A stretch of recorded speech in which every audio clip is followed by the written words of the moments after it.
And it's tempting, but we should not forget this is much more than about who's in, who's out, a kind of scorecard for those who find politics a sport. Election results matter profoundly. There's no better example than an issue on the table right now in Washington, a new arms treaty with Russia.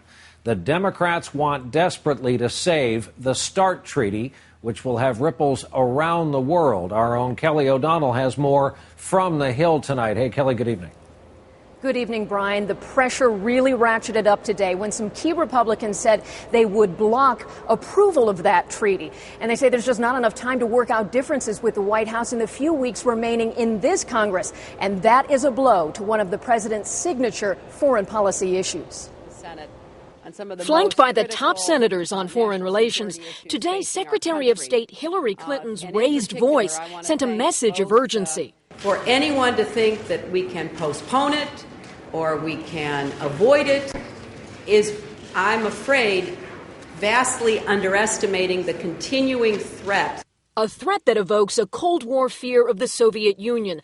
It's a bomb. Duck and cover. That was such a vivid part of American life. Duck and cover. Until the first START nuclear arms treaty in 1991.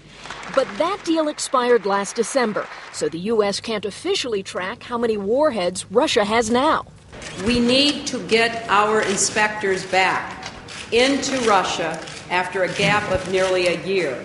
There is considerable bipartisan support. Any one of those warheads could obliterate the city of Indianapolis. Now, there are thousands still there. In April, President Obama and Russia's President Medvedev signed a new version of the treaty that would further reduce both countries' nuclear weapons and increase inspections of Russia's arsenal. Meeting again last week in Japan, Mr. Obama promised quick action. I reiterated my commitment to get the START treaty done during the lame duck session, and I've communicated to Congress that it is a top priority.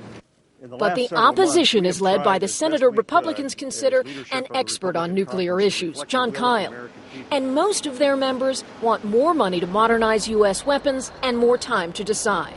We need a robust nuclear defense. We need to make sure we do the upgrades to our own nuclear capability. And the negotiations are going on, and the point man, Senator Jon Kyl, is telling the White House he's got a very complex list of concerns. Has to do with money, has to do with what types of weapons, other kinds, and saying that there can't be a rubber stamp for a treaty. Brian? All right, Kelly O'Donnell, I know you'll follow this for us on Capitol Hill.